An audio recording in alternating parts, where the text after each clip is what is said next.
Hey, welcome back to a brand new episode of 101 Second Reviews, and today I'm going to be talking about this. Can You Ever Forgive Me with Melissa McCarthy? But this is not the typical Melissa McCarthy movie as you know it now. In it she plays an author called Lee Israel. You ever heard of Lee Israel? I'd never heard of her, so you need to watch this movie to see her extraordinary story. Okay, right, back in a second.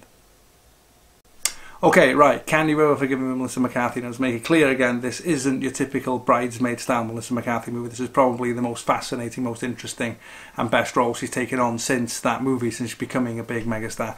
And on the surface of it, what you have here is a struggling author with problems who starts to forge like historical letters to make money. That's on the surface of it, and the story itself is fascinating. It's one of those where I'd never heard of it, and I'm sure many other people haven't.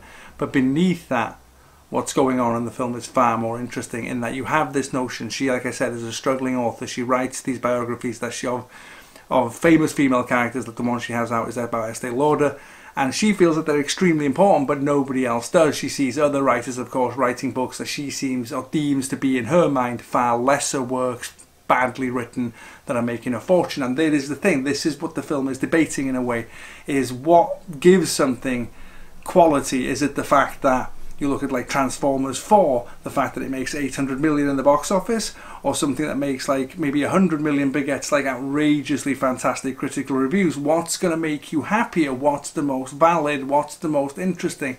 That answer is very much with the individual, but for her it's a constant struggle until she finds the forging, and that's where she finds her creative voice, which is something that she refuses to apologise for. It's a fantastic story. McCarthy is sensational. Richard E. Grant as a kind of like drunk friend in it is just, it's the best thing he's done in years. He's incredible in it, and it's just one of those tiny small gem movies that is just wonderful to watch. Highly recommended. Go see it. Okay, thanks for watching as always. I'll be back soon.